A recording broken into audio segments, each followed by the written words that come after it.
my name is Mohammed and today we'll be discussing COVID-19 and its impact. So I have here with me today Hibaq Al-His, whose family was recently infected by the coronavirus. So I'm sure we all have started to become complacent with the virus. So hopefully Hibaq's story will be a reminder of the risk of infection as we enter another lockdown. At first, my brother caught it. We're guessing now currently that he caught it off public transport. And at first, when he caught it, during the first 3 days, we were just expecting him to just have like common illness, probably a flu. He'll get over it in a couple of days' time. But we were wrong.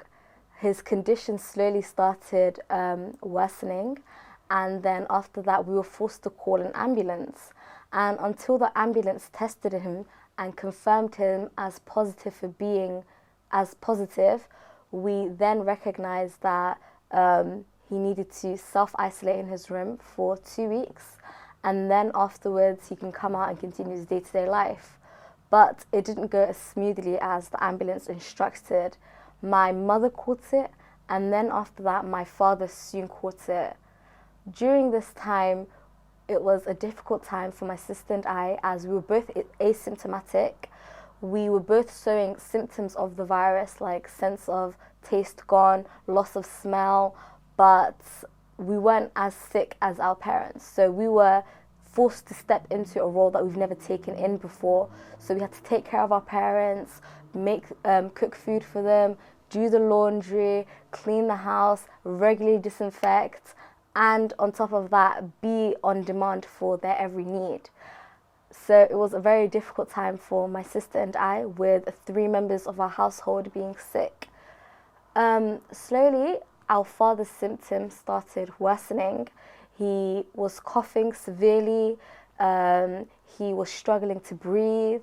And then one night, I was awake at 3 a.m., quarantine things, and I had to wake up.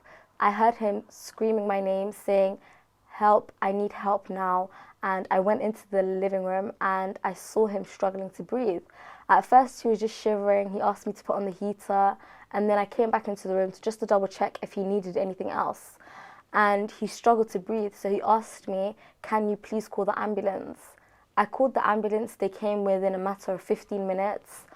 And then after that, my father was hospitalized for 47 days.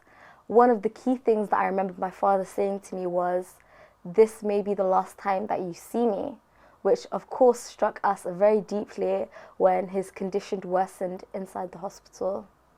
Okay, so from when your father got infected, how long was it until he got admitted into ICU? So as soon as the ambulance arrived with him, he was taken to an A&E ward. And when he was taken to the A&E ward, we were still calling him, we were texting him, WhatsApping him. And at first we thought that it would be an overnight stay and he'd come back straight away and he'd get the oxygen that he needed. But obviously things didn't end up as we were expecting it to be. Within a few days' time, he was transported to another A&E coronavirus ward. And it was then I remember my father texting me saying, sending a picture of him, with the oxygen mask on, saying, "I'm going to be admitted into the hospital for around 3 weeks."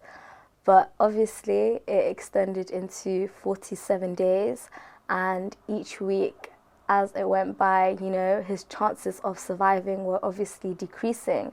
And the doctors obviously were implying that. They couldn't say it, but we kind of got the message of his chances are, less than 50%, or, he's stable, but he's going to need more oxygen now, So after he was admitted into the coronavirus ward, how long was it until he was put under a coma?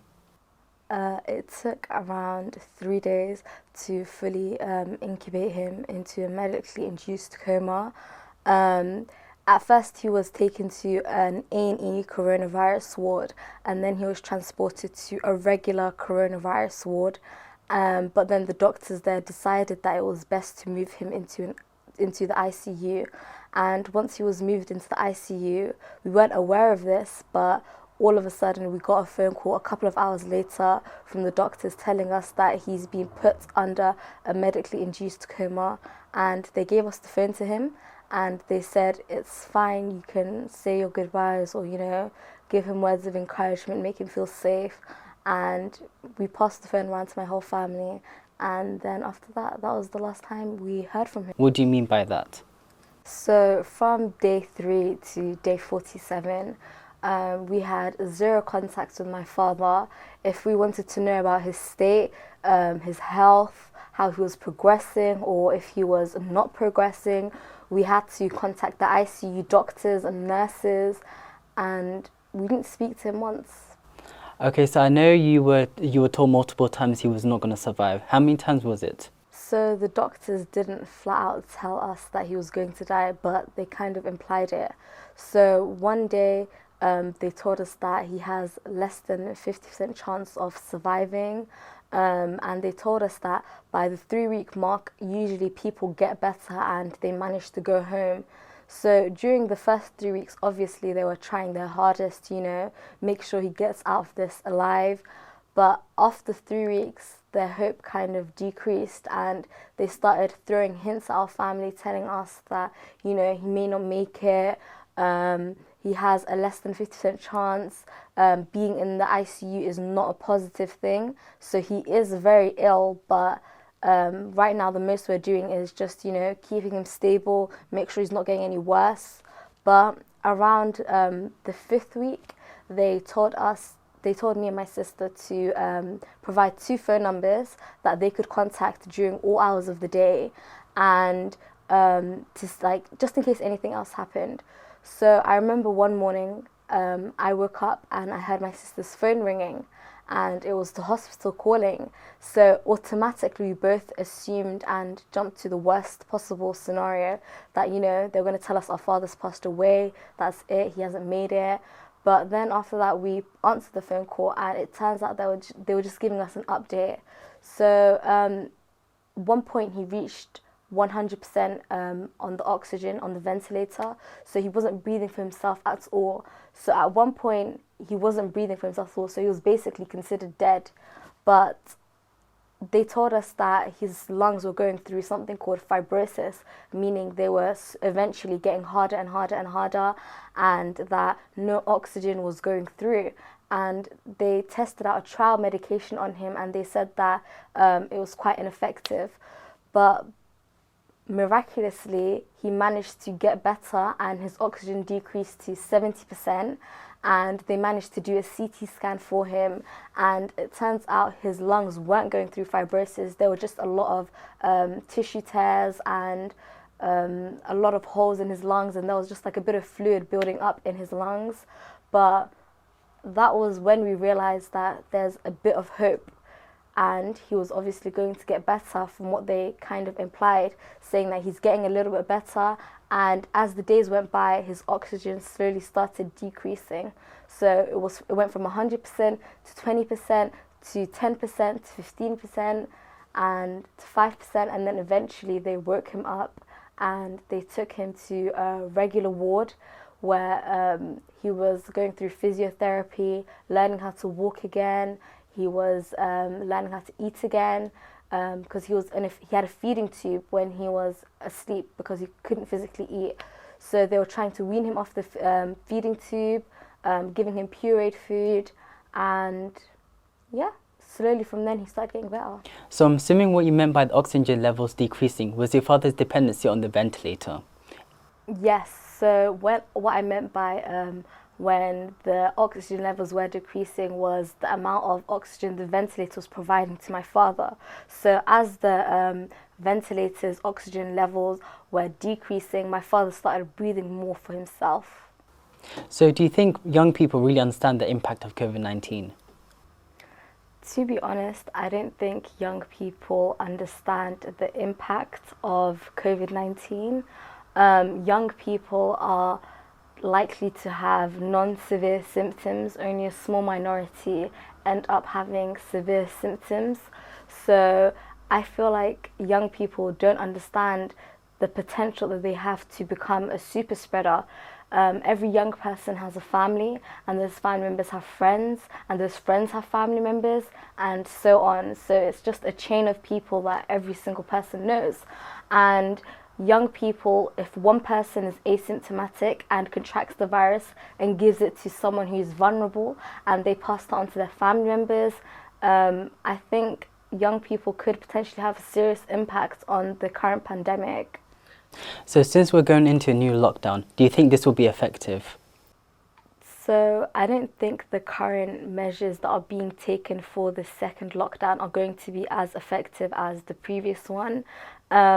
The government says that all schools are to remain open, and especially for younger years, parents have to take their children to school, and that is an opportunity to be infected by the virus.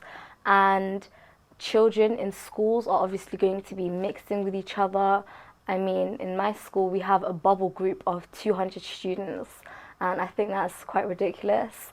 It's the fact that we're all intermixing with each other, and we can all potentially infect a large number of people in schools.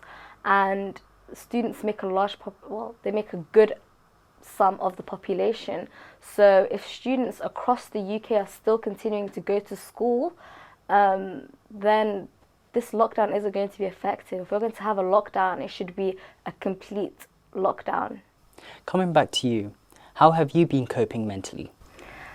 I mean, at first when my family was going through a difficult time, it was very hard to cope mentally with the looming threat of your father passing away. And my father and I have always been close, so it was quite scary at first, and it felt very burdensome to our family as a whole. But now coming out of that, I'm glad that I'm better for it and stronger mentally, because now I can deal with situations like that. At first when lockdown restrictions were slowly lifting and, I was resuming my day-to-day life again, I was feeling a bit anxious, with some people having short-term immunity. So I was afraid I'd contract the virus again, and then after that, pass it on to my family once again. So obviously I was a bit anxious about that, but right now I think I've come out stronger for it. What about your siblings? How do they cope? So I think everyone in our family kind of coped in their own different way. So my mother, my sister and I were, each other's best support system during the time.